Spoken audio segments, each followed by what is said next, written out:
ஆதியிலே என்றால் என்ன? இந்த பிகினிங் அப்படின்னு இங்கிலீஷ்ல சொல்லுவாங்க. நாம் எபிரேய புத்தகத்திலே வாசிக்கும் பொழுது ஆதியிலே என்ற வார்த்தைக்கு பெரிசிட் என்று சொல்வார்கள்.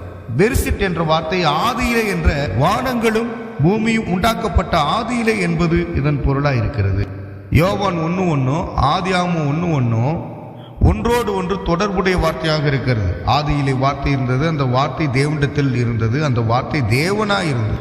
இந்த ஆதியிலே என்கிற வார்த்தை 2 விதங்களிலே பொருள்படக்கூடியதாக இருக்கிறது. 2 விதத்திலே அப்படின்னு சொல்லும் பொழுது எபிரேயத்தில் பார் அல்லது பேர் என்று சொல்லுவாங்க. PAR PER, பார் அல்லது பேர். 2ற்கும் ஒரே அர்த்தம் குமாரன்.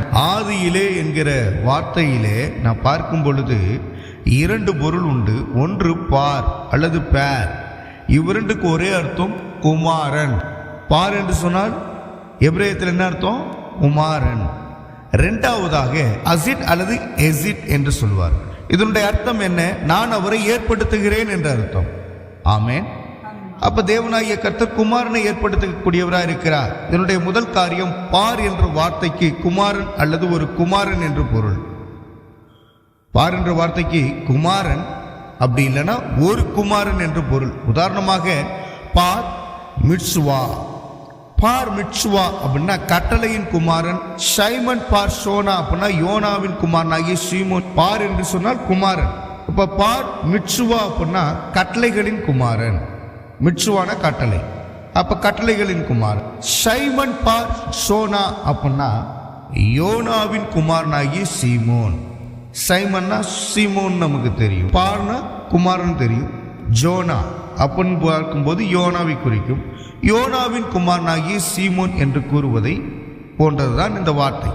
எடுத்துக்காட்டாக சங்கீதம் 2 அதனுடைய 12ஆம் வசனத்தில் குமாரன் என்று வருவது இதையே குறிப்பிடுகிறது. சங்கீதம் 2:12 அவரை முத்தம் செய்யுங்கள் என்பது அவருக்கு கனத்தை கொடுங்கள் என்பதை குறிக்கிறது. அதாவது அவரை முத்தம் செய்யுங்கள் என்பது அவருக்கு கனத்தை கொடுங்கள் என்பதை குறிக்கிறது. அப்ப பெரிசிட்டின் மறுபகுதி அசிட் என்ற வினை சொல்லா இருக்கிறது. பெரிசிட் என்ன? அசிட் என்ற வினைச்சொல். நான் வைக்கிறேன், ஒரு இடம் அல்லது ஏற்படுத்து என்ற பொருள்படும்படி வருகிறது. இதனை குறித்து பார்க்கும் பொழுது ஆதியாகமம் 3ஆம் அதிகாரம் 15வது வசனத்தை எடுத்துக்காட்டாக கொள்ளுவோம். தேவன் சர்ப்பத்தின் மீது சாபத்தை கூறுவதற்கு இது பொருந்துகிறது. உனக்கும் ஸ்திரிக்கும் பிரிவு உண்டாக்குவேன் என்பதாகும். உனக்கும் ஸ்திரிக்கும் பிரிவு உண்டாக்குவேன் என்கிற வார்த்தை தான் தி பெரிசிட். ஆதியிலே தேவன் வானத்தையும் பூமியை ஏற்படுத்தினார். நான் வைக்கிறேன், அதாவது இடம், ஏற்படுத்துவேன், ஏற்படுத்து அப்படிங்கிற பொருள்படி இதிலே கூறப்பட்டிருக்கிறது. உனக்கு ஸ்திரிக்கும் உன்வித்துக்கும் அவள்வித்துக்கும் பகையை உண்டாக்குவேன். இயேசு கன்னிமரியாள் வயிற்றில் பிறப்பதற்கு முன்னே வார்த்தை என்னும் இயேசு கிறிஸ்து இருந்திருக்கிறார். இயேசு கிறிஸ்து இந்த உலகத்தை படைத்தார் என்று சென்ற வகுப்பில் நாம் பார்த்தோம். இயேசு கன்னிமரியாள் வயிற்றில் பிறப்பதற்கு முன்னே வார்த்தை என்னும் இயேசு கிறிஸ்து இருந்திருக்கிறார். தொடக்கமும் இயேசுதான், முடிவும் இயேசுதான். இயேசு ஆதியிலே என்ற வார்த்தை வெளிப்படும் முன்னே இருந்தவர்.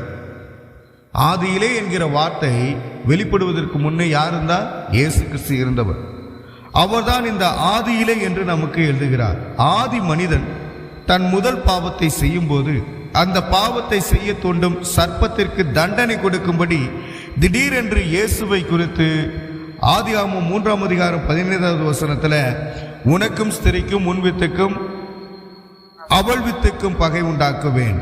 அவர் உன் தலையை நசுக்குவார், நீ அவர் குதிங்காலை நசுக்குவாய் என்றார். பிதாவானவர் உரைத்த முதல் தீர்க்க தரிசன வார்த்தை இதுதான். ஆகவே இயேசு என்பவர் பிதாவின் குமாரன். இவர் தற்சரூபம் உடையவர். நானும் என் பிதாவும் ஒன்றாயிருக்கிறோம் என்று புதிய ஏற்பாட்டில் தன்னை வெளிப்படுத்தி காட்டியவர்.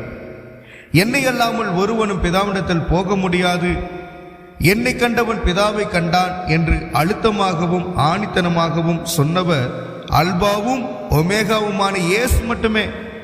தேவனுக்கு பேர பிள்ளைகள் யாரும் கிடையாது, பிள்ளைகள் மட்டுமே இருக்கிறார்கள். பூமியிலே பிறந்த ஒவ்வொரு மனிதருமே வயது வித்தியாசம் இல்லாமல் அவருக்கு பிள்ளைகள் தான்.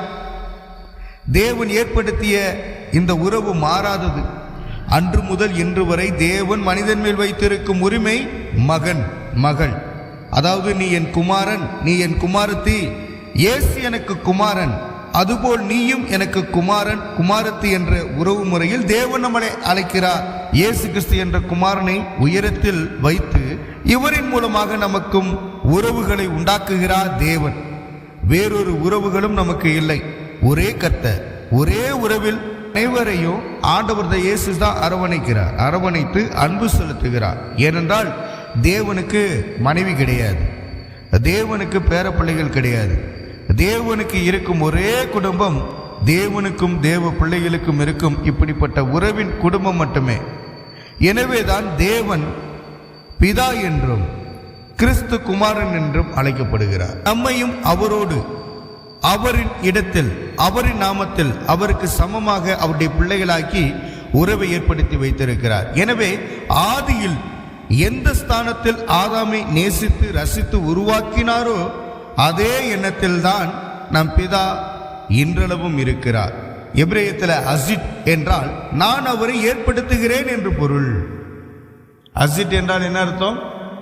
நான் அவரை ஏற்படுத்துகிறேன் என்று பொருள். ஆக அவர் ஆதியாகமம் 3:15 படி பிதாவானவர் குமாரனை இங்கு ஏற்படுத்துவது ஆகும். நான் முதலாவது சொன்னேன் அல்லவா பார், இரண்டாவது சொன்னேன் அல்ல அசிட். இந்த ரெண்டு எபிரேய வார்த்தையையும் இணைத்து ஒரு தெளிவுக்கு வர முடிகிறது. ஒரு குமாரனை நான் வைக்கிறேன், ஒரு குமாரனை நான் ஏற்படுத்துகிறேன், ஒரு குமாரனை நான் உருவாக்குகிறேன். அப்ப ஆதியிலே என்கிற வார்த்தை முக்கியமாய் இருக்கிறது. வேதத்தில் முதல் எழுத்து ஆதியாகமத்தில் எபிரேய எழுத்தை நீங்கள் பார் என்று ஆரம்பிக்கிறது. பேதான் பார் அப்படிங்கிற வார்த்தையானது வேதாகமத்திலே ஆரம்பிக்கிறது. வேதத்தின் கடைசி எழுத்து என்னவெனில் வெளிப்படுத்தின விசேஷத்தில் ஆமேன் என்று முடிவடைகிறது. முடிவு பெறும் எழுத்து இன் என்று முடிகிறது. எனவே முதல் எழுத்து ஆகிய பே அப்படிங்கிற வார்த்தையும் ஆமேன் என்று சொல்லி முடிகிற அந்த கடைசி எழுத்தாகிய இன் என்று பார்க்கும் பொழுது பெண் என்று பார்த்தால் குமாரன் என்று அர்த்தப்படுத்துகிறது. ஆதியும் அந்தமும் மாணவன் நாம் பார்க்கிறோம், தொடக்கமும் முடிவும் மாணவன் பார்க்கிறோம். அப்ப முதல் எழுத்து வேதாகமத்தில் ஆரம்பிக்கும் போது ஆதியிலே அப்படிங்கிற வார்த்தை பே என்று ஆரம்பிக்கிறது. எனவே பெண் என்று என்றால் குமாரன். இந்த குமாரனாகி இயேசுவே தொடக்கமும் முடிவுமானவர். யோவான் 1:1 ஆதியிலே வார்த்தை இருந்தது. அந்த வார்த்தை எப்படிப்பட்டதா இருந்ததுன்னா மாம்சமானது. அந்த வார்த்தை எப்படியானது? வார்த்தை யாரு? தேவனாகிய இயேசு கிறிஸ்து. மாம்சமாக வந்தவர் யாரு? வார்த்தையாகிய கிறிஸ்து இயேசு. மாம்சமாக வந்தது எப்படி? மனுஷகுமாரனாகி இயேசுவாக இந்த பூமிக்கு வந்தார். திரும்பமாக நான் சொல்றேன், வார்த்தை யாரு? தேவனாகிய இயேசு கிறிஸ்து. மாம்சமாக வந்தவர் யாரு? வார்த்தையாகிய கிறிஸ்து இயேசு. மாம்சமாக வந்தது எப்படி? மனுஷகுமாரனாகி இயேசுவாக இந்த பூமிக்கு வந்தார். ஆக மாம்சத்தில் இந்த உலகத்தில் வந்த இயேசுவே குமாரன். குமாரனாக வந்த வார்த்தையாகி அவர் வார்த்தைகளால் எழுதப்பட்ட வேதாகமத்தை தந்து நம்மை அவருக்குள் வாழ வைத்துக் கொண்டிருக்கிறார். எனவே பரிசுத்த வேதாகமத்தின் அனைத்து எழுத்துகளுமே இயேசு கிறிஸ்துவுக்குள் இருக்கின்றன. ஏன்னா தொடக்கமும் முடிவும் அவர்தான். எழுத்துக்கள் எல்லாமே, வார்த்தைகள் எல்லாமே இயேசு கிறிஸ்துவுக்குள்ளாக தான் இருக்கிறது. எனவேதான் இயேசு சொன்னார், வானம் பூமி யாவும் ஒளிந்து போகும், என் வார்த்தைகளோ ஒழியாது. வானமும் பூமியும் ஒளிந்து போகும், என் வார்த்தைகளோ ஒழியாதுன்னு சொன்னார். சில பேர் கேட்பார்கள், ஆதியாகமத்தில் இயேசு இருக்கிறாரா? பழைய ஏற்பாட்டில் இயேசு இருக்கிறாரா? பைபிளில் இயேசு இருக்கிறாரா? இப்படிப்பட்ட கேள்விகளுக்கு ஒரே பதில், ஆதியாகமத்தில் இயேசு இருக்கிறாரா, பழைய ஏற்பாட்டில் இயேசு இருக்கிறாரா என்று யாராவது கேட்டா, பரிசுத்த வேதாகமம் முழுவதுமே இயேசுவுக்குள் தான் இருக்கிறது. அல்லேலூயா. இதுக்கு ஆன்சர் ஒரே ஆன்சர் தான். பரிசுத்த வேதாகமம் முழுவதுமே இயேசுவுக்குள் தான் இருக்கிறது. வேத புத்தகமே இயேசுவுக்குள் இருப்பதுதான் குமாரன். இந்த வார்த்தை யாரை வெளிப்படுத்தி காமிக்கிறது? தேவ குமாரனை வெளிப்படுத்தி காமிக்கக்கூடிய வார்த்தையாக இருக்கிறது. துவக்கமும் இயேசு கிறிஸ்து, முடிவும் இயேசு கிறிஸ்து. ஆதியிலே என்ற வார்த்தை துவங்குவதற்கு முன்பாகவே இயேசு கிறிஸ்து காணப்பட்டார் என்பதை இந்த நாளில் நாம் புரிந்து வைத்துக் கொள்ளுவோம். பரலோகத்தின் நல்ல தகப்பனே, உம்முடைய வேதத்தின் ரகசியங்களை எங்களுக்கு இன்னும் அதிகமாய் கற்றுத்தருவீராக. உம்முடைய வல்லமையுள்ள வார்த்தைகள் எங்களுக்குள்ள கிரியைகளை நடப்பிக்கட்டும். எல்லாம் வல்ல ஆண்டவராகிய இயேசு கிறிஸ்துவின் வழியாக ஒப்பு கொடுத்து ஜெபிக்கிறோம். ஜெபம் கேளும் ஜீவனுள்ள நல்ல பிதாவே, ஆமென். அடுத்த பதிவிலும் இதை போல விரிவாக பார்க்கலாம்.